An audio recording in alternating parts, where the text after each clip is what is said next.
maak ons harte stil. Ek slaan my oë op na die berge. Waar sal my hulp vandaan kom? My hulp is van die Here, wat hemel en aarde gemaak het, wat in der ewigheid nooit sal wankel nie. Gemeente, genade, barmhartigheid en vrede word aan die geskenk van God ons hemelse Vader. Dit word ryklik vermenigvuldig in Christus Jesus, sy Seun, deur die kragvolle werk van die Heilige Gees. Amen. Ek hoop nou regtig. Okay, moenie verander nie, liefie.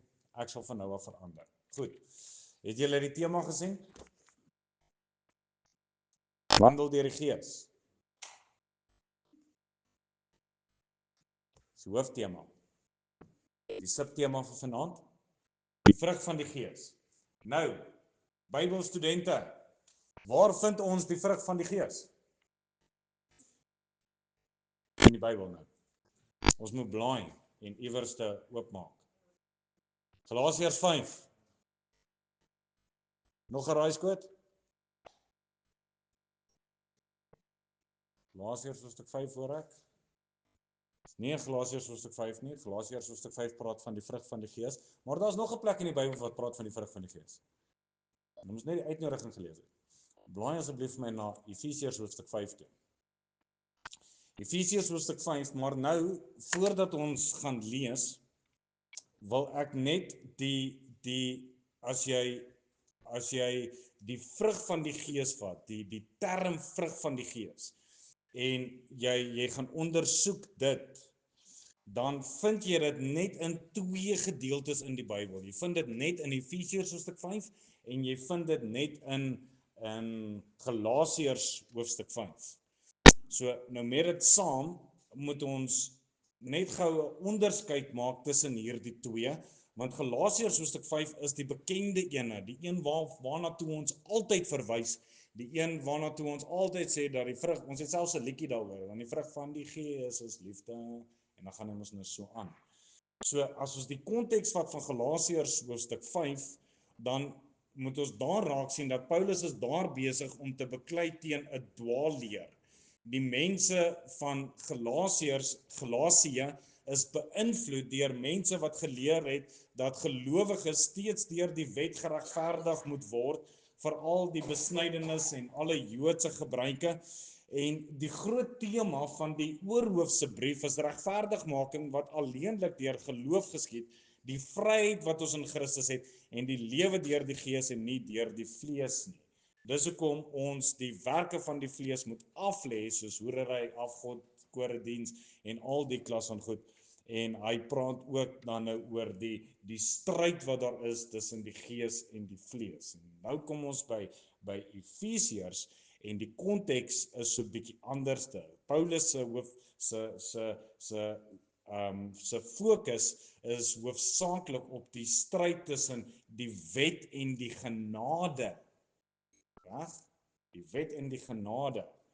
Die fokus verander nou. En wat Paulus in hierdie gedeelte wil kom openbaar, is die nuwe lewe van die kerk, die wandel as die kinders van die lig en praktiese heiligheid, wat hy hier wil kom tentoonstel. So wanneer ons nou die gedagte rig van wandel in die Gees, die oorhoofse tema, wil ons uiteindelik daarby uitkom, wat beteken dit prakties? Want as ons na die praktiesheid gaan kyk van Galasiërs 5 vers 22 en 23, dan gaan ons almal redelik daarby kan insluit, want ons gaan sê, ja, maar ons het liefde en ons is vriendelik en ons het selfbeheersing en al die klas van goed. Daai is die vrug van dit wat kom nadat die Gees van God in jou woon. So wat beteken dit in die lig van ons wat vanaand hier besig is met Pinkster? Magiese was 'n mondvol. Efesiërs 5 vanaf vers 1.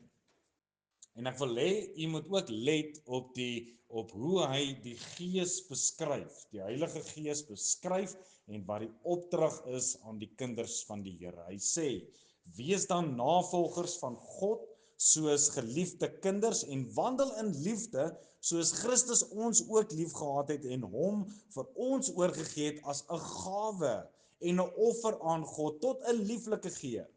Maar hoerery en allerhande onreinheid of hebsug moet onder julle selfs nie genoem word nie, soos dit die heiliges betaam. Ook nie gemeenheid of dwaase lawwe praatjies wat nie pas nie, maar liewer danksegging. Want dit moet julle weet dat,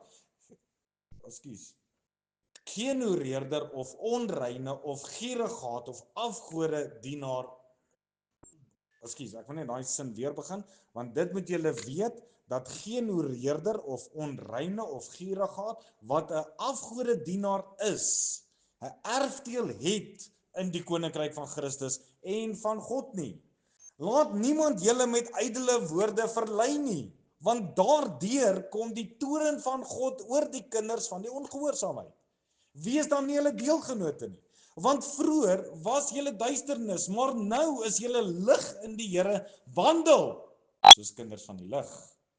Want die vrug van die Gees bestaan in alle goedheid en geregtigheid en waarheid, en beproef wat die Here welbehaaglik is. Hou nie gemeenskap met die onvrugbare werke van die duisternis nie, maar bestraf dit liewer. Want wat in die geheim deur hulle gedoen word, is skandelik, selfs om te noem. Maar al die dinge wat deur die lig bestraf word, word openbaar, want alles wat openbaar word is lig. Daarom sê hy, ontwaak jy wat slaap, staan op uit die dode en Christus sal oor jou skyn. Pas dan op dat julle nougeset wandel, nie as onwyse nie, maar as wyse, en koop die tyd uit omdat die dae boos is. Daarom moet julle nie onverstandig wees nie, maar verstaan wat die wil van die Here is. Moenie dronk word van wyn nie, daarin is losbandigheid, maar word met die Gees vervul.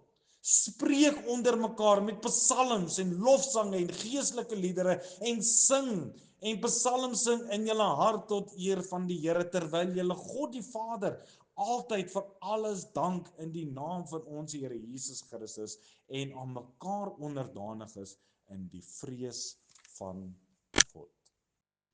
Liefdes, kom ons bid saam.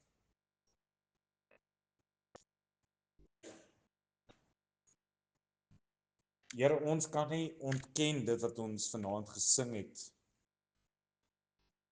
dat U heilig is en U weë is hoër as ons nie. Maar ons het 'n begeerte. Ons het 'n begeerte om U heiligheid meer en meer te leer ken. Ons het 'n begeerte om gelykvormig te word aan die een wat ons siel uit genade gered het. En Here, in hierdie tyd sal U asseblief U Heilige Gees stuur om daardie werk in ons lewens te doen. Al hoe meer gelykvormig aan Jesus. Ek dink so aan die woorde van daardie lied, besoek U werk, o Heer, en wil U arm ontbloot. O laat die volk die magwoord hoor wat opwek uit die dood. Sal U stem vanaand vanuit die skrif kom heers. Sal dit ons harte aanraak. Sal dit ons kom verander. En sal alles geskied tot eer en verheerliking van Jesus se kosbare naam. Ons bid dit in diepe afhanklikheid, met groot dankbaarheid in ons harte, vir dit wat U vanaand ook hier in ons middag gaan doen. Alles, Here Jesus, tot U eer. Amen. Okay, so ek wil net seker maak dat ek is reg daar. Okay, so dit is ons teks van oordeenking. Vers 9 sê, want die vrug van die Gees bestaan in alle goedheid en geregtigheid en waarheid. Nou geliefdes, wanneer ons na die wêreld daar buite kyk, ek het dit al aangeraak, maar ek wil dit net weer noem. is dit 'n jammerte dat die Satan dit nou al so reg gekry het om die werk van die Heilige Gees te beperk in die tronk van 'n krag of 'n gawe of wonderwerke of besonderste geestelike gawes. Ek was nou al in 'n paar gemeentes gewees waar ons gaan kuier het en dan hoor jy dat as jy die gees van die gawes van die Gees wil hê en in tale wil kom spreek, dan kan jy nou maar vorentoe kom en ons vind dit nie in die skrif nie. Dieselfde met hierdie val in die Gees en al hierdie klas van goed is eintlik die duiwelse manier om die gedagtes van die mens te rig op 'n dwaalweg sodat ons nie uiteindelik by die doel kan kom by dit wat God vir ons in gedagte het nie. Dis dat Paulus hierso skryf, nie dat ander mense julle mislei nie. Want ons is misleibaar. Ons is soms naïef. Ons koop soms dinge aan wat nie altyd die waarheid is nie. Weet ek veralgemeen nou, maar dis 'n baie groot hartseer in ons dag. Die skrif wys vir ons egter dat een van die grootste bewyse van die Gees se teenwoordigheid is nie wat hy deur mense doen nie, maar dit is eintlik wat hy binne 'n mens verander. Dis die bewys van die werk van die Heilige Gees. Die Gees van God kom nie net om emosies te kom opwek nie, hy kom om Christus binne ons harte te kom vorm. Hy verander die hart van die mens, hy verander hoe ons dink, hy verander hoe ons praat, hy verander hoe ons reageer, hy verander hoe ons liefhet, hoe ons leef wanneer niemand kyk nie. Daai is eintlik die belangrikste een. Wanneer niemand kyk nie. Wanneer ek die deure hier toemaak en ek ry uit en ek gaan huis toe. En geliefdes, waar die Gees werklik werk, moet, dis, die Engelse woord is undebatable, ondebatteerbaar. Daar moet vrug wees. Moet, reg? Die Here Jesus sê, aan hulle vrugte sal julle hulle ken. 'n Mens pluk tog nie druiwe van dorings of vye van distels nie. 'n Boom word nie geken aan die wortels wat onder die grond weggesteek is nie, maar hy word geken aan dit wat hy bo die grond na buite toe uitleef, na die wêreld daar buite. Dit wat daar op die takke hang, dis waar ons die onderskeid kan maak tussen 'n appelboom en 'n piesangboom, tussen 'n mielieplant en 'n tamatieplant. Gaan nie oor onder nie, maar oor buite. En nou sê die Here Jesus dat ons word aan ons vrugte geken. Word daaraan geken. Net so word die kind van die Here nie bloot geken aan hulle kerklike taal of Bybelkennis of uiterlike godsdiens nie, maar aan die lewe van Christus wat sigbaar word deur sy karakter. En dis wat Paulus hieroor skryf in Efesiërs hoofstuk 5. Jy sien, die gemeente van Efesië was in 'n baie donker wêreld, 'n wêreld vol afgodediens en onsedelikheid en geestelike blindheid. Hulle het Christus nou ontmoet en nou herinner Paulus hulle daaraan dat hulle nie meer dieselfde mense is nie.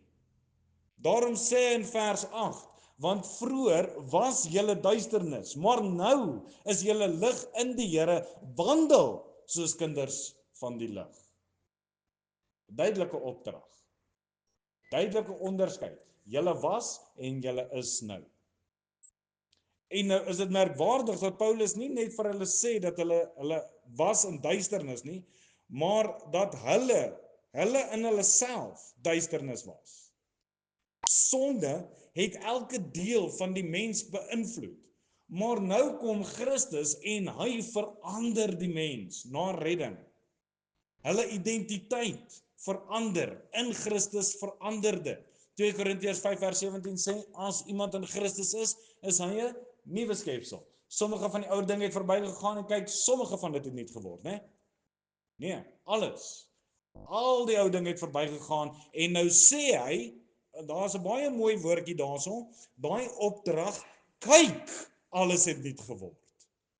Jy kan dit sien, hierdie ou het sy lewe vir die Here gesien. Jy kan sien, hier is 'n verandering wat in hierdie mens plaasgevind het. Kyk, kyk, kyk. Hierdie ouens aan wie Paulus nou hier skryf, hulle behoort nie meer aan die duisternis nie. Hulle behoort nou aan die lig. En as iemand werklik in die lig wandel, sê Paulus, daar moet vrug wees. En nou sê hy in vers 9, want die vrug van die Gees bestaan in alle goedheid en geregtigheid en waarheid. So Paulus beskryf hier hoe die lewe van 'n geesvervulde mens lyk. En ons moet oplet gou-gou hierson, dat hy wys glad en al nie na openbare dade nie. Kyk mooi, die vrug van die Gees bestaan.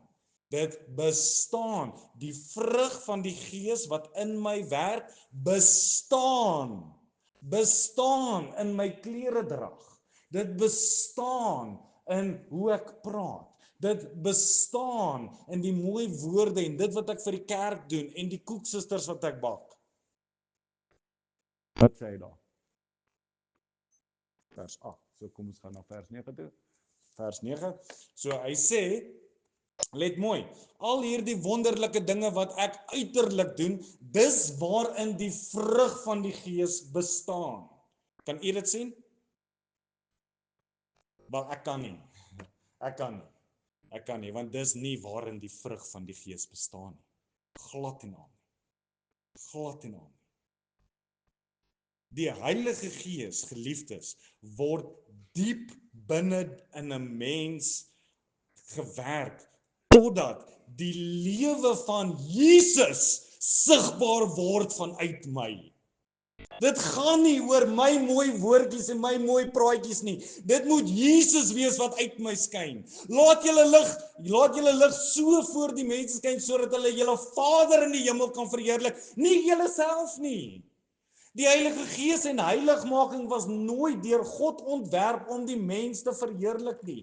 Dis dat hy sê dat die Gees, die vrug van die Gees bestaan in alle goedheid, geregtigheid en waarheid. En daai woordjie vrug. Geliefdes, dink vir jouself hoe lekker of hoe anders dit sou gewees het as ons as ons Douglas met elke plantseisoen 'n mielie moes gaan vasplak het aan die stronk. So baie interessant gewees het. Of as ons appels moes gaan vasplak het aan die bome. Reg? Is dit hoe 'n plant werk? Nee. Die plant, die vrug, groei vanuit die boom. En so probeer die Christen nie net deur sy menslike inspanning geestelik te lyk nie, want ware geestelike vrug word deur die Heilige Gees vanuit ons voortgebring. Dis dat hy skryf in Galasiërs 5 vers 22, maar die vrug van die Gees is liefde, blydskap, vrede, lankmoedigheid, vriendelikheid, goedheid, getrouheid, sagmoedigheid, selfbeheersing. Geliefdes, dis nie die vrug van selfverbetering of godsdiens alleen nie. Dis die werk van die Gees van God in 'n mens wat uiteindelik aan Christus verbind moet wees. En dit bring troos vir ons as gelowiges, want baie kinders van die Here raak moedeloos oor hulle swakhede en hulle stryd. Baie vra, hoekom verander ek so stadig? Hoekom groei die mielie so stadig? Hoekom is hulle nie nou geplant en môre daar nie? So 'n vraag wat ons osself moet afvra. Baie vrug groei gewoonlik stadig. 'n Boom dra nie oornag vrug nie. Daar is seisoene. Seisoen van wortelskiet, 'n seisoen van snoei, 'n seisoen van groei. En so werk die Here ook in en deur ons lewens. En die Heilige Gees is geduldig besig om Christus binne ons te vorm. Dis wat hy wil doen. En geliefdes, hy doen dit op een manier. een manier. Wie kan vir my sê hoe?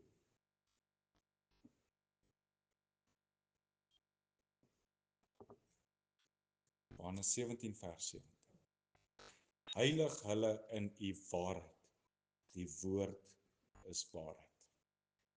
Geliefdes, wanneer ons onder die woord leef, wanneer ons in gebed wandel, wanneer ons aan die Here oorgegee bly, werk die Gees geleidelik verandering in die hart. Hy openbaar sonde, hy breek die hoogmoed af. Hy leer ons om lief te hê wat reg is en te haat dit wat verkeerd is. En baie keer gebruik die Here moeilike seisoene om hierdie vrug te laat groei. Dis dat hy sê in Johannes 15 vers 2, elke loot wat in my nie vrug dra nie, neem hy weg, en elke loot wat vrug dra, die maak hy skoon, sodat dit meer vrug kan dra. En soms verstaan ons nie waarom God sekere beproewinge toelaat nie. Maar later besef ons dat hy eintlik besig was om ons sagter en nederiger en meer afhanklik van hom te maak. Die mooiste geestelike vrug groei baie keer in die moeilikste seisoene van die lewe. En dis baie belangrik dat ons dit verstaan. Want God se doel met jou lewe is nie net dat jy bruikbaar sal wees nie, maar God se doel met my en jou lewe vanaand hier is dat ek en jy meer gelykvormig word aan die beeld van Christus. Romeine 8 vers 29, die wat hy van tevore geken het, die het hy ook van tevore verordineer, om gelykvormig te wees aan die beeld van sy seun, sodat hy die eerstgeborene kan wees onder baie broeders. Daarom kyk God nie na die uiterlike aktiwiteite van 'n mens nie. 'n Mens kan baie besig wees met kerklike dinge en baie min geestelike vrug hê. Die Here kyk dieper. Hy kyk na die hart. Hy kyk na ons motiewe. Hy kyk na ons karakter. En geliefdes, hy kyk veral na wie ons is wanneer niemand anders te kyk nie.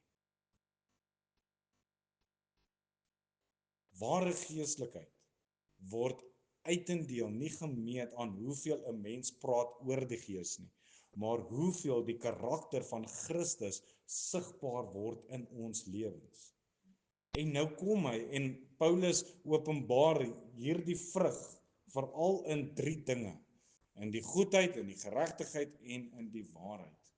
Geliefdes, ek wil vanaand daardie 3 gedagtes wat hy daar noem, waaruit ons wandel met die Gees behoort te bestaan, gaan ons vanaand oopbreek en kyk wat die Here vir ons daarin gedagte het. So die eerste ding wat ons moet raak sien, is dat die vrug van die Gees verander ons karakter. Daardie goedheid wat hy daarvan praat. Die vrug van die Gees bestaan in alle goedheid. So wanneer Paulus hier van goedheid praat hy baie meer as net van bloot vriendelikheid en mooi maniere. Die woord dra die gedagte van 'n hart wat deur God verander is.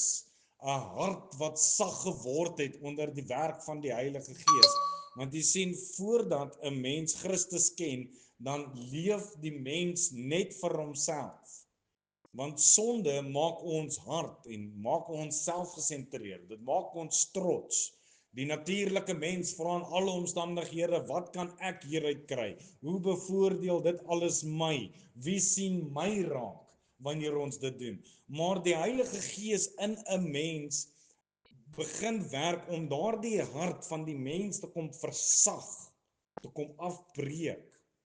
Jy sien, dit is die Heilige Gees wat in ons lewens werk om daardie selfsug te kom afbreek en om 'n karakter van Christus gesentreerdheid binne ons te vorm. Dis waarom die Bybel sê dat die vrug van die Gees is liefde. Ware goedheid begin nie by uiterlike gedrag nie. Dit begin by 'n hart wat deur God aangeraak is. En geliefdes, as ons dit nou verder wil vat, dan vat ons dit so ver as om die Here Jesus as ons voorbeeld te gebruik.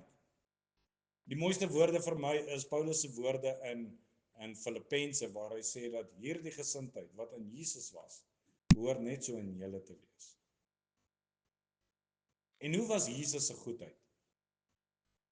Die Here Jesus het oral waar hy heen gegaan het, het hy mense met ontferming behandel.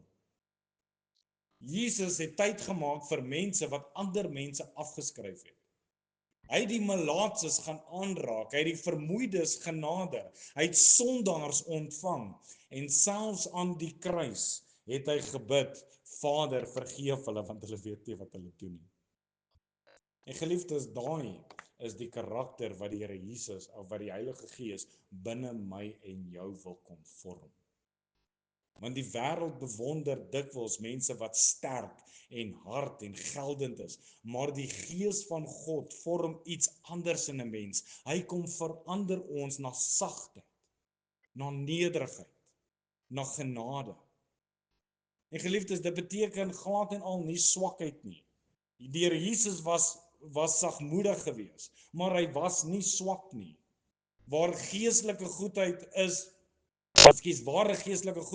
is krag wat onder die Here se beheer staan. En so dra baie mense wonde in hulle harte van harde woorde en verwerping en teleurstelling en liefdeloosheid. En baie keer gebruik die Here sagte, liefdevolle, geesvervulde kinders van die Here om genesing by ander mense te bring. Het u dit al in u lewe beleef? Waar dit so moeilik gegaan het, en dan daag daar 'n kind van die Here op en hy bied hoop. Hy bied hoop. Geliefdes, die fout wat ons maak, is om te dink dat die grootste geestelike werk gebeur op 'n verhoog, of agter kansel, of in openbare plekke. Maar die Here gebruik 'n sagte woord. 'n sagte woord. Hy gebruik geduld met iemand wat swaar kry. Dalk net 'n luisterende oor, 'n gees van vriendelikheid, 'n hart wat bereid is om te vergewe. En dit is die vrug van die Gees. Dis dat ons die vermaaning kry in Efesiërs 4:32, wees vriendelik en vol ontferming teenoor mekaar, vergeef mekaar soos God ook in Christus julle vergewe het. Wanneer die Gees werklik in my lewe beheer neem, dan begin dit sigbaar word, geliefdes, in hoe ek mense behandel. Hoe ek mense behandel. En ek wil daar die Engelse idioom gebruik dat charity begins at home. Mama, papa, hoe praat julle met mekaar? Mama, papa, praat ons met ons kinders? Hoe lyk my huwelik? Is dit 'n geesvervulde huwelik? Het ek 'n geesvervulde gesindheid en gedrag wanneer ek met my kinders praat? Wanneer ons hier by die kerk is en ek met ander mense gesels, is dit 'n Christus gesentreerde gesindheid wat vanuit my binneste vloei? Wanneer ek by die werk is en wanneer daardie moeilike tannie net nie nee wil vat vir 'n antwoord nie, het ek dan nog steeds 'n geesvervulde gesindheid? Jy sien, dit is baie maklik om vriendelik te wees met mense wat ons goed behandel. Maar die Gees gee bonatuurlike genade om selfs liefde te wys daar waar my vlees wil bitter raak. Daar waar daai tannie my nou al vir die 23ste keer gebel het oor dieselfde ding, haar kat sit vas in die boom en ek moet gaan help. Geliefdes, dit is waarom goedheid nie iets is wat ons self kan vervaardig nie. Ons kan dit nie self maak nie. Ek kan dit nie in myself kweek nie. Die vlees kan vir 'n tyd lank godsdienstig optree, maar net die Gees kan 'n ware Christusgelyke karakter voortbring. En baie keer gebruik die Here moeilike mense om hierdie vrug in ons lewens te kom ontwikkel. Die Here doen dit. Ons wil baie keer bid, Here, verander daai persoon. Het ons dit al gebid? Ons is eerlik. Steek my hand op, ek het al. Intussen is die Here eintlik besig om my te verander. Hy is besig om met my te werk, want my gesindheid is nie reg nie. En is die Heilige Gees, geliefdes, wat ons geduld leer, wat ons leer hoe om sagmoedig te wees. Hy leer ons om lief te hê, net soos wat die Here Jesus hier op aarde lief gehad het. Dis die opdrag in Kolossense 3 vers 12, beklee julle dan as uitverkorenes van God, heiliges en geliefdes met innerlike ontferming, goedertierenheid, nederigheid, sagmoedigheid, lankmoedigheid. En dit is alleenlik die werk van die Heilige Gees in en my en jou lewe. Die Here wil nie net hê dat ons reg moet praat nie. Hy wil hê dat Jesus ander mense in my lewe moet beleef. Dis wat hy wil hê. En daarom moet ons onsself vanaand afvra. Word ek sagter of harder, soos wat die jare aanstap? Groei daar meer genade vir ander mense, vir ander omstandighede? Is daar meer geduld, meer liefde, meer ontferming? Kan mense Jesus in my houding raak sien? Want jy sien, daar waar die Heilige Gees werklik werk, sal daar altyd iets van goedheid, van Christus in my lewe deurbreek en die mense sal na my toe kom, van daai vrugte pluk en van dit kan geniet. En geliefdes, ons vra, wanneer die mense by jou lewe kom, watse vrug pluk hulle by jou? Watse vrug pluk hulle by jou? Die tweede aspek wat ons moet raak sien, is dat die vrug van die Gees verander ons wandel, die geregtigheid gedeelte. Hy sê, die vrug van die Gees bestaan in alle goedheid en geregtigheid. So wanneer Paulus nou hier van geregtigheid praat, verwys hy na die lewe wat reg wandel voor God. En weer eens gaan ek mooi klem lê daarop, dat dit gaan nie oor uiterlike godsdiens of 'n goeie reputasie nie. Waarvan dit spreek, is 'n lewe wat al hoe meer onder die heerskappy van Christus kom. Die Heilige Gees verander nie net wat 'n mens voel nie. Hy verander ook hoe 'n mens leef. Want voor bekering leef die mens volgens die begeertes van die vlees. Die sondige natuur wil sy eie pad stap. Daarom sê Efesiërs 2 dat ons vroeër gewandel het volgens die loop van hierdie wêreld. Jy sien, sonde beïnvloed nie net sekere dele van 'n lewe nie, dit besmet die hele mens. Maar wanneer die Gees van God 'n mens wederbaar, begin daar 'n nuwe stryd in die hart ontstaan. Die dinge wat jy vroeër lief gehad het, begin jou pla. Die sonde is nie meer so gemaklik soos wat dit altyd was nie, want die Gees werk al honger binne die weergebore kind van God na heiligheid. Dit beteken nie dat ons in 'n oomblik in 'n oogwink sondeloos volmaak is nie. Daar bly 'n stryd teen die vlees. En dit het ons mooi hanteer in die eerste boodskap. En die kind van die Here is eerlik. Hy erken hierdie oorlog. Die begeerte om God te behaag, maar daar is nog steeds 'n stryd in die ou gewoontes, die ou begeertes en die ou sondes. En tog is die groot verskil dat die gelowige kan nie meer vrede maak met sonde nie. Kan nie meer vrede maak daarmee. Waar die Heilige Gees woon, is daar waar sonde ontbloot word.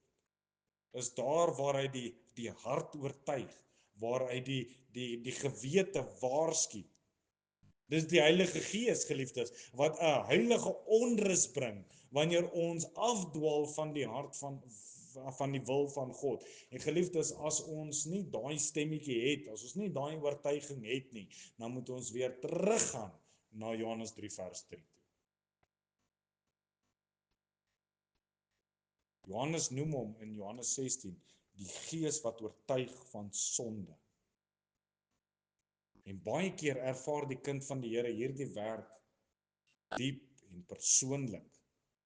Want jy kan nie meer praat soos wat jy vroeër gepraat het nie. Jy kan nie meer leef sonder 'n innerlike oortuiging nie. Dinge wat vroeër normaal gevoel het, begin nou swaar op die hart lê, omdat die Gees van God jou nie los daar waar hy jou gekry het nie. Hy los jou nie daar in die varkuile nie. Hy vorm 'n nuwe wandel. En Paulus gebruik dikwels die woord wandel om die Christen se daaglikse lewe te beskryf. Dis nie net 'n Sondag na Sondag ervaring nie. Dit raak jou huis. Dit raak jou werk. Dit raak jou verhoudings. Dit raak jou finansies. Dit raak jou gedagtes. Geliefdes, dit raak jou privaatlewe. Ware geregtigheid is nie iets wat ons net voor mense wys nie. Weereens, dit gaan wanneer die deur toegemaak word. Wanneer ek myself bevind met my eie gedagtes en my eie motiewe, dan begin daardie vlees 'n opwarming. Daardie twee honde begin weer stoei. En dis my keuse wie ek in daardie oomblikke gaan voed. Ek verwys weer na die Fariseërs. Hy's godsdienstig aan die buitekant. Maar die Here sê vir hulle dat hulle harte is ver van God af. Hulle het die voorkoms van geregtigheid gehad sonder enige vrug daarvan. En die Gees, geliefdes, werk nie van buite af binne toe. Hy werk van binne af buite toe. Hy bring integriteit. Hy bring opregtheid. Hy leer die gelowige om God in die geheime plekke ook te vrees. En so moet ons gebed ook wees. Deurgrond my, o God, en ken my hart, toets my en ken my gedagtes en kyk of daar by my 'n weg is van smart en lei my op die ewige weg. Dit moet ons begeerte wees. Dit is die houding van iemand wat nie net godsdienstig wil lyk nie, maar werklik voor die Here heilig wil leef. En ons moet verstaan dat hierdie geregtigheid word nie deur menslike krag voortgebring nie. Baie mense probeer om hulle eie wilskrag te verander. Hulle probeer vanmôre harder as wat hulle gister probeer het. Hulle beloof, volgende week gaan dit beter. Hulle probeer weer begin. Weer begin. Maar heiligmaking kom deur 'n oorgawe aan die Gees deur God. Dis wat Romeine 8 vers 13 sê, want as julle na die vlees lewe, sal julle sterwe. Maar as julle deur die Gees die werke van die liggaam doodmaak, sal julle lewe. Geliefdes, dis die Gees wat die hart versterk. Dis die Gees wat die gewete van die kind van God wakker hou. Dis die Gees wat sonde, wanneer daar by my deurdrimpel wil begin, dis hy wat my waarsku en dis hy uiteindelik wat dan nuwe begeertes in my binneste kom vorm. En hoe meer die kind van die Here naby aan Christus leef, hoe meer begin hy sonde sien vir wat dit werklik is. Want jy sien, sonde verloor sy glans wanneer ons harte vol is van Christus. En dit beteken nie dat die kind van die Here nie gaan struikel nie. Dit beteken nie dat ons nooit gaan val nie. Daar kom soms seisoene van swakheid, seisoene van worsteling, maar selfs dan bly die Gees werk. Hy bly roep om ons terug te bring. Hy bly tugtig, hy bly herstel en hy trek ons uiteindelik nader en nader en nader aan Jesus. Hebreërs 12 leer ons dat die Here diegene tugtig wat hy liefhet.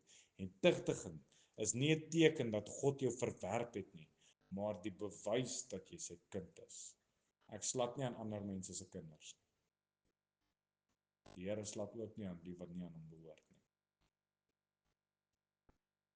Die Here gebruik hierdie moeilike seisoene om ons heiligheid te vorm. Ons moet dit raak sien. Ons moet dit raak sien. Sekere dinge moet deur vuur gesuiwer word. Beproewings, geliefdes, openbaar dit wat hier in ons harte aan die gang is. Dis wat Petrus sê in 1 Petrus 1 vers 7, sodat die beproefdheid van julle geloof, wat kosbaarder is as goud, wat vergaan, maar deur vuur gelouter word, bevind mag word tot lof en eer en heerlikheid by die openbaarmaking van Jesus Christus. Die Here gebruik baie keer swaar kry om ons wandel nader aan Jesus te bring. En daarom is ware geestelikheid nie net emosionele ervarings of mooi woorde nie. Ware geestelikheid wys in 'n lewe wat al hoe meer en meer en meer en meer aan Christus onderworpe is. En geliefdes, dit gaan wys. Dit gaan wys. Dit gaan wys in hoe jy praat. Dit gaan wys in wat jy praat. Dit gaan wys in hoe jy reageer. Dit wat jy kyk, dit wat jy begeer, hoe jy ander mense behandel en veral belangrik, hoe jy leef wanneer niemand kyk nie. Die vraag is nie, het ek al geestelike ervarings gehad nie? Dis nie die vraag nie. Die vraag is, word my lewe al meer en meer aan Christus gehoorsaam? En ons moet daai vraag vra. Is ek nou, hier waar ek nou sit, in 2026, meer gehoorsaam, nader aan Jesus, as wat ek laas jaar was? Is daar geestelike groei in my lewe, van laas jaar die tyd, tot op hierdie tyd? En geliefdes, as ons nie kan sê ja nie, as alles nog presies dieselfde is, dan het ons 'n probleem. Dan het ons regtig 'n probleem, wat ons heiligmaking aangaan. Ons het 'n probleem, waar die werk van die Heilige Gees in my lewe is, waar dit behels, ook so saam. Die laaste gedagte, wat ons moet hanteer, is die vrug van die Gees verander ons innerlike mens, die waarheid. Die vrug van die Gees bestaan in alle goedheid en geregtigheid en waarheid. En wanneer Paulus hier van waarheid praat, bedoel hy baie meer as net bloot om die regte dinge te sê, die regte dinge te leer en dit alles te ken. Hy praat van 'n lewe van opregtheid, 'n hart wat eerlik voor God leef. Eerlik, en nie dan. Sy. Want jy sien, sonde maak ons vals. Dis wat sonde doen. Van nature probeer ons dinge wegsteek. Van nature wil ons dinge verskoon en voorgee. Dink byvoorbeeld wat het gebeur in die tuin van Eden. Nadat Adam en Eva gesondig het, wat doen hulle heel eerste? Hulle gaan kruip weg. Hulle gaan kruip weg van die Here af. Dis wat sonde doen. Sonde dryf die mens weg van eerlikheid af en nader aan skuiling en pyn. Dis waarom mense dikwels maskers dra. Ons probeer sterker lyk as wat ons is. Ons probeer meer geestelik voorkom as wat ons werklik is. Maar in beheer, meer in beheer as wat ons werklik is. Dis wat ons voorgee. Maar wanneer die Heilige Gees begin werk, dan bring hy die mens na die lig. Johannes 16 vers 13 sê, maar wanneer hy gekom het, die Gees van die waarheid, sal hy julle in die hele waarheid lei, want hy sal nie uit homself spreek nie, maar alles wat hy hoor, sal hy spreek en die toekomstige dinge aan julle verkondig. Ek het op kweekskool, het ek 'n kosbare oom ontmoet, redelik baie ouer as ons. Ons moes op die synode, moes ons inteendeel die ouderdom vir die beperktheid van predikante skuif as gevolg van hom, want hy sou dit gemis het met 6 maande. So hy sou nie predikant kon word nie, want hy was te oud. Nog meer interessant, maar toe ek op kweekskool gekom het, toe was hy 'n 2de jaar en sy seun, wat dieselfde ouderdom as ek is, was 'n 3de jaar. En ek en die oom het geklik. Hy is een van daai ooms wat jy kan met hom praat oor enige iets, hy sal vir jou 'n antwoord kan gee. As jy wil weet wat fout is met jou trekker, dan praat jy met hom, hy gaan weet. Hy was 'n forensiese ouditeur vir groot maatskappye gewees. Hy was 'n boer gewees op 'n tyd en so het hy iets van alles in die lewe gedoen. Alles. Hy's net 'n bron van kennis. En nou huidiglik is hy die kerk se saakgelastigde. En gereeld in my lewe as daar iets is waarmee ek struikel, of iets is, dan kan ek vir hom Johnny bel. Vir hom Johnny sê, oom, ek verstaan nie hierdie dinge nie, of om Johnny, hierdie ding maak nie vir my sin nie. En vanoggend was weer 'n geleentheid waar ek hom moes gebel het en bietjie raad gevra het. En weer kom die woorde op. Marco, wandel jy in die lig? Hierdie besluit wat jy nou gaan maak, wandel jy in die lig daarmee? Is daar iets wat jy moet wegsteek? Is daar iets wat nie na vore mag kom nie? En as jou antwoord ja is, dan wandel jy nie in die lig nie. Dit het nou al 'n trademark geword vir hierdie oom, en wanneer ons praat, dat hy my altyd tuister met wandel in die lig. En geliefdes, dis wat die Gees van God in my en jou lewe kom doen. Hy kom breek die valsheid af. Hy bring die mens by 'n plek van eerlikheid. Hy eerlikheid oor sonde. Hy eerlikheid oor my swakheid. Hy eerlikheid oor my motiewe. Hy eerlikheid, geliefdes, oor die toestand van my hart. En dit is 'n pynlike werk. Ons wil dit nie erken nie. Ons wil nie by daai plek kom waar ons in die spieël kom staan en erken voor die Here, Here, ek is sleg nie. Ons wil nie. Ons hou nie daarvan om onsself werklik te sien vir wie ons is nie. Die vlees wil homself altyd regverdig. Hy wil homself altyd verdedig, maar die Gees kom en hy wys vir ons wie ons werklik is. Nie om ons te vernietig nie, maar om ons af te breek sodat hy Christus in daai plekke kan inbou. Psalm 51 gee vir ons die pragtige beeld, nadat Dawid met sy sonde gekonfronteer is. Toe sê hy in hoofstuk 51 vers 8, sê hy, kyk, U het 'n welgevalle aan waarheid in die binneste. Nie 'n waarheid aan 'n welgeval aan die waarheid in my buiteste nie. Hier in die binneste, hier waar dit die seerste maak, hier waar ek die meeste vir die mense daar buite kan wegsteek. En in die verborgene maak U aan my wysheid bekend. Geliefdes, die Here het nog nooit uiterlike godsdiens gesoek nie. Hy soek 'n waarheid hier in ons hart. Dis wat hy wil hê. En dit beteken dat die kind van die Here kan nie probeer om godsdienstig te lyk vir mense nie. Want die Gees werk 'n opregte lewe waarin die uiterlike en die innerlike al hoe meer dieselfde word. Dis baie moontlik om godsdienstig te lyk en ver van die Here af te wees. Weereens, kyk na die Fariseërs. Kyk na die Fariseërs.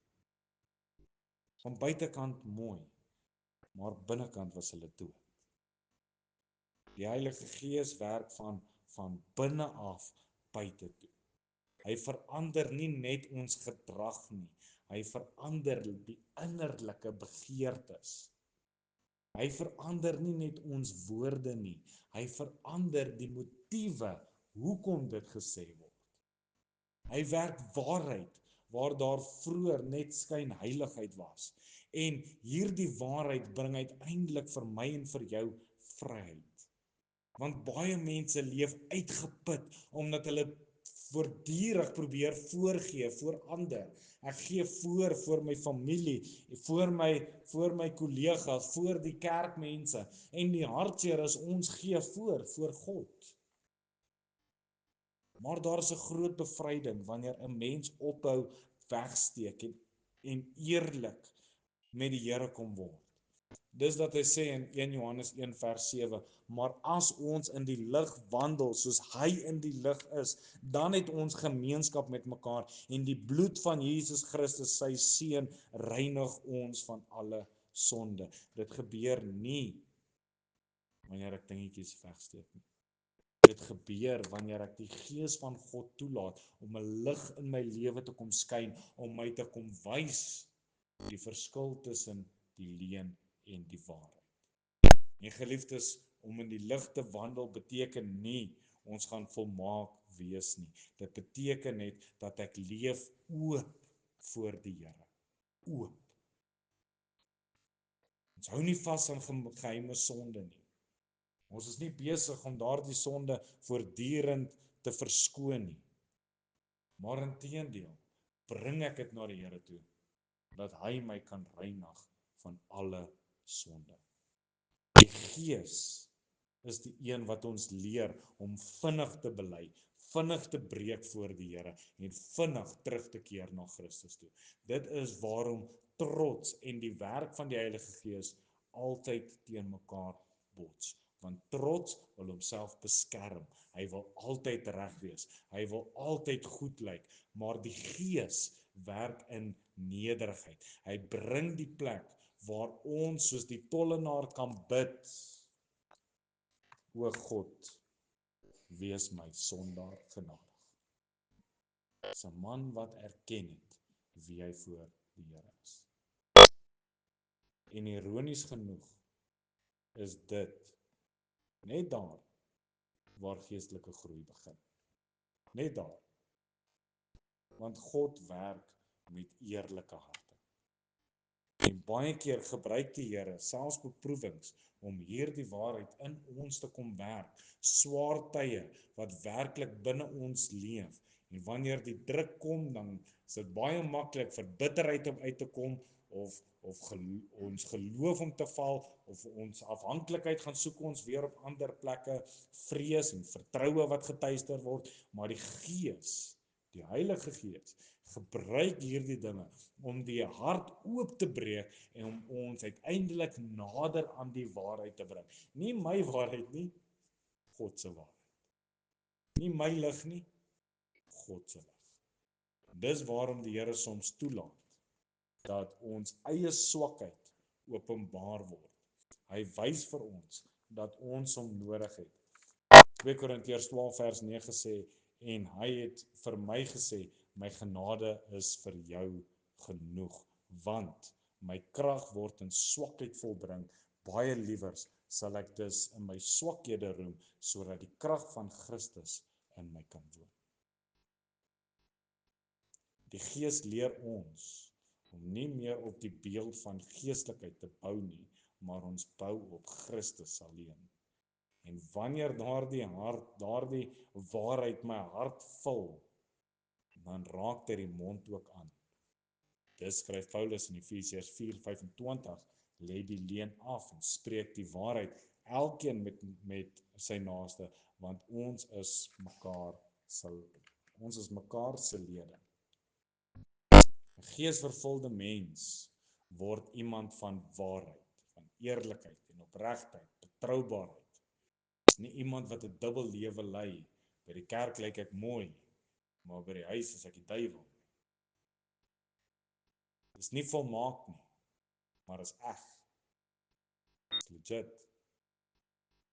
Daarom moet ons onsself afvra, is daar nog areas van my lewe wat ek nog wegsteek? Is ek dalk daardie persoon in die geheim? Is ek daai persoon wat so bietjie wegkruip? Wandel ek werklik in die lig van die Here? Laat ek die Gees toe om die diep dele van my hart aan te raak? Want waar die Heilige Gees werk, bring hy altyd die mens nader aan die waarheid. Dis die Heilige Gees wat ons maskers afbreek, wat lig bring binne my hart. Hy vorm 'n lewe van opregtheid waarin Christus al hoe meer sigbaar. Ek wil teruggaan na Efesiërs 5 vers 9 toe. Die vrug van die Gees bestaan in alle goedheid, geregtigheid en waarheid. Daardie vrug is nie vasgeplak nie. Dit groei. Ware geestelike vrug kom nie deur menslike inspanning nie, maar deur 'n lewe wat in Christus bly. Johannes 15 vers 5 sê, ek is die wynstok, julle die lote, wie in my bly, ek in hom, hy dra veel vrug.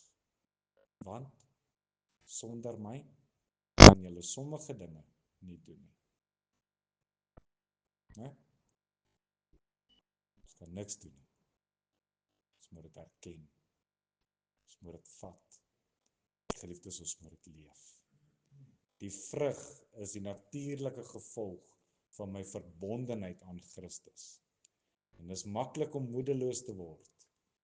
Maklik om te voel dat alles verander stadig. Maar daar is baie vrug wat stadig groei, maar terwyl hy stadig groei, is hy stil en hy is konstant. 'n Boom dra nie vrug deur om op hom te skree nie. As ek op die mielie skree, hoor jy so, julle lyk nie goed nie, word beter, gaan nie werk nie. Daardie mielie groei beter wanneer sy wortels mooi gefestig is, gesond is, gevoed is. En ons gaan niks anders te wees. Ons gaan ook gesond wees as ons in Christus gefestig, gegrond en gegroei is. So kind van die Here, bly in die woord, wandel in gebed, lewe in oorgawe, en die Gees sal die regte vrug op die regte tyd by jou lewe uitbring. Die doel van die Gees se werk is uiteindelik dat mense Jesus in ons moet raak sien. Dit sê in Galasiërs 5:22-23. Die vrug van die Gees is liefde, blydskap, vrede, lankmoedigheid, vriendelikheid, goedheid, getrouheid, sagmoedigheid, selfbeheersing. So moeilik om dit nie te sing nie. Teen sulke dinge is die wet nie. Die grootste getuienis van die Gees is nie net wat hy deur ons doen nie, maar dit wat hy hier binne my en jou vorm. Efesiërs 5 vers 9 herinner ons dat die Christenlewe sigbaar behoort te wees. Die vrug van die Gees verander ons karakter deur die goedheid, verander ons wandel deur geregtigheid, verander ons hart deur die waarheid en openbaar Christus in en deur ons lewens. Die vraag is nie net, het ek die Gees ontvang nie? Die vraag wat ons vanaand vra, is daar vrug in my lewe?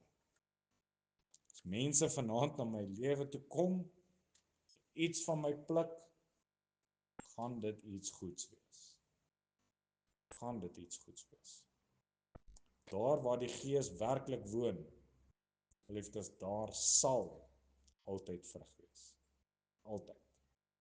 Mag die Here vir ons genade gee en die oordeenking ook aan die vrug van die Gees in my lewe ook so sal. Kom ons bid saam.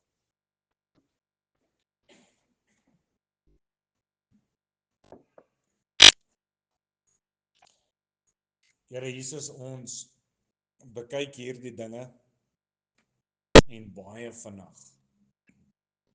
vinnig sien ons die onmoontlikheid daarin. Here, is onmoontlik om so te leef. Dis onmoontlik, Here, vir my om tot op daardie standaard te kom. Dis onmoontlik, Here, met hierdie konstante gestryd van die vlees teen die Gees. Die sonde wat lê en loer. Die duiwel wat rondloop soos 'n brullende leeu. Maar dankie, Here, dat ek dit nie in eie krag hoef te doen nie. Dankie, Here, dat U ons nie as wese agtergelaat het nie. Dankie, Here, dat U Gees hier op aarde uitgestort het en dat ons deur U krag hierdie oorwinnings kan bereik. En vanaand word ons gekonfronteer met 'n baie groot waarheid, Here. En ons moet daardie vraag antwoord. Sal U vir ons kom wys, hoe lyk die vrug in ons lewens? Sal U vir ons kom toon die geregtigheid van God? Die waarheid waarin U wil hê ons moet wandel? Sal U vir ons kom wys hoe U lyk, en dat ons deur U Gees meer en meer gelykvormig word aan daardie beeld. En in en deur dit, mag daar geleentheid wees, Here, waar ons eerlik is met onsself, eerlik is tot U, en ook so die nodige aanpassings deur U krag kom maak.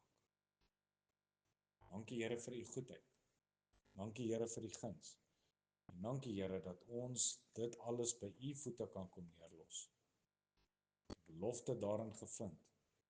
U wat die goeie werk begin het. U is die een wat dit sal volëindig. Here Jesus vir U lieflike naam. Amen.